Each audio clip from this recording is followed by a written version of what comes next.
Бизге бир ит келип алды. Жолбун ит тамак берип багып атам. Бирөөлөр ит турган жерде периште качат деп уктум. Бирок бул ит башкача. Азан айтса кошо уулуйт. Илгеркилер уулаган ит жаман болот дегеннен жолдошум командировкадан түндө келди. Таңгамалы 6:42.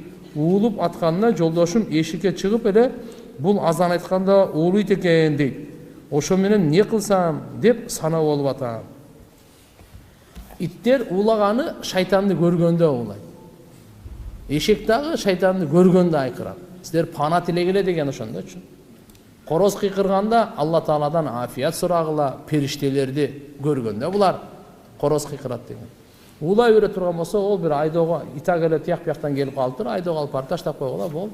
Ага зулумду кылбай, өзүнүн жайын таап алат.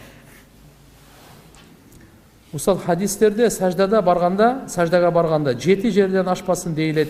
Чыканак жерге тийсе 7ден ашып кетет го. Умрага барып келгендер дагы айтып келишти. Тийгизбеш керек деп. Түшүндүрүп бериңизчи суранычы. Эркектер менен аялдардын саждасын айырмасын. Туура пайгамбарыбыз айткан, сажда кылганда адам баласынын 7 жери сажда кылат. Пешене, 2 алакан, 2 тизе, 2 таман. Ушундай турабыз да? Мына 7 жери болот. Бул эркектерге гана. Аялдар чыканагын коет. Эркектер чыканагын жерге койбойт. Эркектер чыканагын койсо макру болуп калат. Пайгамбарыбыз саллаллаху алейхи ва саллям ит мындай жаткандай деп тыюу салган.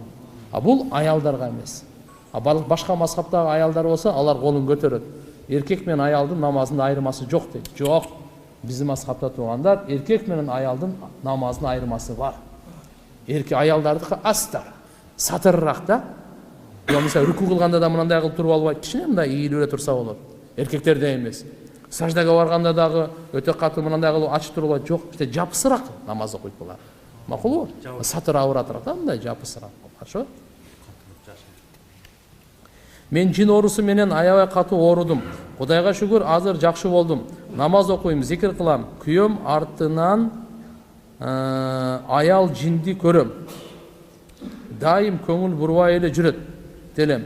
Акыркы күндөрү мени коркутуп кечинде кыйнап жатат. Күйөөм меники, сен үйдөн кет дейт.